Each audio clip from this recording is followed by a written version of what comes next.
स्वागत। मैं आपके साथ आकांक्षा यादव। वक्त हो चुका है न्यूज बुलेटिन का, तो आइए नजर डालते इस वक्त की खास खबरों पर।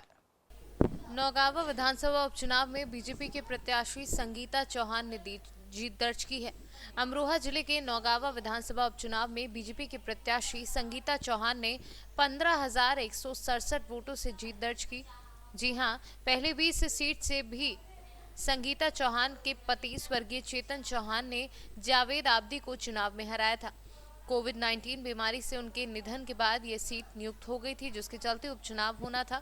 3 नवंबर को यहां पर वोटिंग हुई थी और आज मतगणना हुई थी, जिसमें जनता ने वापस उनकी पत्नी संगीता चौहान की झोली में सीट वापस डाल दी है। अमरोहा से सी न्यूज़ संवाददाता गौरव श्रीमाली अमरोहा नगर के मोहल्ला कोट में नगर पालिका अध्यक्ष शशि जैन के निवास पर नौगावा सादात विधानसभा उपचुनाव में भारतीय जनता पार्टी की प्रत्याशी संगीता चौहान पत्नी स्वर्गीय कैबिनेट मंत्री चेतन चौहान की जीत दर्ज की, जिसकी खुशी में नगर पालिका अध्यक्ष शशि जैन के निवास पर जश्न मनाया गया और सड़कों गलियों में ढोल ताशे बजाए गए। अमरोहा से सी न्यूज़ संवाददाता गौरव श्रीमाली की रिपोर्ट। ताजा मामला जनपद बहराइच के चितौरा ब्लॉक के ग्राम कमलिया का है, जहां बीती रात चोरों ने पीछे से दीवार में सेंध लगाकर घर में घुसकर जेवर और नकदी पर हाथ साफ कर दिया। ग्राम कमलिया के चंद्रिका प्रसाद सैनी सपरिवार सो रहे थे। रात में चोरों ने घर में घुसकर 30,000 नकदी, जो कि चंद्रिका प्रसाद ने धान बेचकर इकट्ठा किया था, कुछ बर्तन व 15 धान जेवर उड़ा ले गए। बहराइच से सी न्यूज़ संवाददाता आलोक सिंह की रिपोर्ट। पत्रकार अर्नब गोस्वामी पर महाराष्ट्र सरकार द्वारा की गई द्वेषपूर्ण कार्यवाही के विरोध में टंडवा के पत्रकारों ने रोष जताया और कैंडल मार्च निकालकर महाराष्ट्र सरकार उद्धव ठाकरे का पुतला दहन किया। उस समय तो शायद हम लोग को याद नहीं है, लेकिन पत्रकार अर्नब गोस्वामी जो R Bharat electronic TV media के संपादक हैं, उनके खिलाफ महाराष्ट्र में जब वो सुशांत सिंह हत्याकांड के खिलाफ अभियान चलाए और आरोपियों के गर्दन तक पहुंचने की कोशिश की, तो हमारे उद्धव सरकार महाराष्ट्र के वो तिलमिला उठे। उनके तिलमिलाने से उनकी सत्ता जब देखने लगे कि वो अब हमारी सत्ता गिरने को है, उन्होंने प्रतिशोध की ज्वाला भड़काकर हमारे पत्रकार अर्नब गोस्वामी को आनंद फानन में एक पुराने केस में, जो केस बंद हो चुका था, उस केस को नए सिरे से लाकर और उनको उनके घर से ऐसा लाया गया जैसे एक आतंकवादी को पुलिस पकड़कर जेल भेजती है। जो 2 साल पूर्व केस बंद पड़ गया था न्यायालय में, उस न्यायालय के आदेश को धत्ता बताते हुए, कोर्ट ऑफ कंडक्ट करते हुए अर्नब गोस्वामी को उनके घर से बाजबरन गैर जिम्मेदाराना तरीके से, और हम यूं कहेंगे कि उन्हें एक आतंकवादी के जैसा गिरेबान में हाथ डालकर उन्हें अरेस्ट कर लिया गया। कारण क्या है बंधुओं? कारण सिर्फ एक है कि उद्धव सरकार का बेटा आदित्य ठाकरे, गंजेड़ी गैंग का कैप्टन, पूरा नशेड़ियों का अड्डा, वो बलात्कारी आदित्य ठाकरे, जो बचाने की जब बात हुई। चतरा से सी न्यूज़ संवाददाता शाफाद अंसारी की रिपोर्ट। सीसीएल की आम्रपाली कोल परियोजना में ओवरलोड कोल वाहन से गिरे कोयला के उड़ते डस्ट से परियोजना से सटे जंगल के पेड़ पौधे सहित आसपास के क्षेत्रों में दूषित हवा के साथ साथ नदी नाला प्रदूषण बड़े पैमाने पर पड़ा है। इतना ही नहीं, यहाँ के हजारों पेड़ पौधों का अस्तित्व पर संकट के बादल मंडराने लगे हैं। आम्रपाली हो या कोयले के उत्खनन से लेकर ट्रांसपोर्टिंग तक उड़ते कोयला का डस्ट से कई पेड़ों का अस्तित्व तो मिट ही गया है।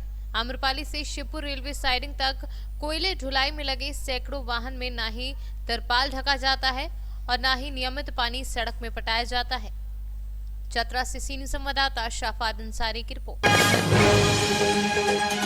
रानीपुर के निकटवर्ती ग्राम सियावनी में खेत पर कर रही महिला के साथ छेड़खानी हुई। रानीपुर पुलिस चौकी से 5 किलोमीटर दूर सियानी ग्राम में अपने खेत पर लगे लहसुन की फसल में खाद डालने गई थी और पास में ही दूसरे खेत पर काम कर रहे व्यक्ति ने उससे अपने घर से फरूबा उठाने लाने को कहा। जब वे फावड़ा उठाने घर में घुसी तो आरोपी ने पीछे से आकर उसे दबोच लिया और उसके साथ छेड़खानी करने लगी। उसके बाद महिला ने आरोपी को धक्का देकर चिल्लाई तो आरोपी मौके से भाग निकला। लगा लो तो हमने लासन लगाया, वहाँ पर हम राख डालने के लिए गए। वहीं से हम भाजी तोड़ रहे थे, चने की भाजी तोड़ के बाहर निकले खेत से। फिर बोले कि मेरे झोपड़ी से फावड़ा उठा लाओ। मैंने बोला कि भाई साहब फावड़ा नहीं है यहाँ पर झोपड़ी में। बोलने लगी दूसरी झोपड़ी में रखा होगा। मैंने बोला कि नहीं है यहाँ पर। तो बोलने लगे कि रुको हम आ रहे हैं। तो बस वो आने लगा पीछे से। वो तार वाली फेंसिंग वाली तार रखे थे तो उस गेट से लटके हुए थे, तो उसने ऐसे मतलब आगे को खिसका दिया और बोले अंदर देखो। तो मैंने बोला भाई साहब यहाँ तो बेड टूटे वाला बेड का फावड़ा रखा है। तो बस वहीं से उसने हमें पीछे से पकड़ लिया। अब हम चिल्लाए और बोलने लगा कि रश्मि सॉरी और माफ़ कर दो, तुम्हारे पाँव पर है। हमने कही कि हमने सीधी नाम लेके उसको गाली दी। फिर हम भागे और दूसरे खेत पे अड़ोसी पड़ोसी थे तो ट्रैक्टर चला रहे थे तो उन्हें आवाज़ नहीं पहुंची हमारे उतने दूर तक। फिर हम आए, उनकी चाची आ रही थी घर से खेत पर, तो वे हमें पकड़ने लगी। कहले बेटा का बात हुई। हमने कही कि हमें नहीं बताने और देखो इनने हमारे साथ ऐसा ऐसा कर दिया। हमने सीधा नाम लेके उनका बता। हम वहीं से चिल्लाते भागते आए। गैल में 2-4 आदमी मिले, बोले का होगा बेटा। सो हमने उनका नाम लेके गाली दी। हम सीधे घर तक आए। घर उसने उनकी मतलब बीवी ने पकड़ लिया हमको। बोली कि क्या बात हुई। हमने की ऐसी बात है गई और तुम्हारे पति ने हमारे संगे बहुत बड़ा हादसा कराया था। फिर उनने अपने पति ने पत्नी को फोन लगाया। बोलने लगी कि हम तो उसका रश्मि का तजर्मा ले रहे थे। नहीं तो पीछे से जब पकड़ा आपको तो कहीं पटक लिया था क्या कोई? हाँ, उसने ऐसा पटका तो हमारी साड़ी का छोड़ खींच गया। हमारी साड़ी का छोड़ खींच गया तो फिर हमने ऐसा हाथ मारो। हमने कही कि हमने सीधा नाम लेकर उसको गाली दी। ये उसने हमारा सीना पकड़ लिया है। फिर हमने उसको गाली, हम छूट छाट के चिल्लाने भागे। फिर वहाँ पर कोई था नहीं, लेकिन कोई होता तो आ जाता। तो मुजरिम के डर के भाग गया फिर? लोग भागने लगा। तो उसकी आंटी चाची आ रही। क्या नाम था उस मुजरिम का? उत्तम। हाँ। कौन सी बरादरी से? अहरवाल। और कोई घटना हुई आपके साथ? और इतनी घटना हुई और फिर वो उसकी चाची ने बुलाया। क्या ऐसा करना था? क्या चाची हमारी गलती होगी, हम वहाँ पढ़ते हैं, थराई करते हैं। हमने बोले कि नहीं, थराई नहीं करेंगे, हम ना पाँव पड़ेंगे। रानीपुर से सीनियर संवाददाता चंदू राइन की रिपोर्ट। बंदरा पिपरा थाना क्षेत्र के रामपुर दयाल में सोमवार की रात चोरों ने रामपुर दयाल इंडियन ग्रामीण वितरक का ग्रिल तोड़ कैश व इलेक्ट्रॉनिक उपकरण चुरा लिए। वहीं कार्यालय के टेबल पर रखे सारे उपकरण गायब हैं। उन्होंने लगभग 3 लाख तक की राशि चोरी हो जाने का दावा किया है। मौके पर पहुंची पियर थाना की पुलिस ने कहा कि जांच की जा रही है, आरोपी जल्द सामने होगा। सुबह जब स्टाफ लोग यहाँ आया तो देखा कि जो पीछे का ग्रिल टूटा हुआ है और ग्रिल टूटने के बाद जब ऑफिस को खोलता है तो देखा कि काउंटर से जो लैपटॉप, प्रिंटर, जो और सामान सब जो ऑफिस का जो होता है, सीसीटीवी कैमरा और कैश ही निकाल के देखा कि जो और कागज़ पत्र जो भी है, पेपर ऊपर इधर उधर है।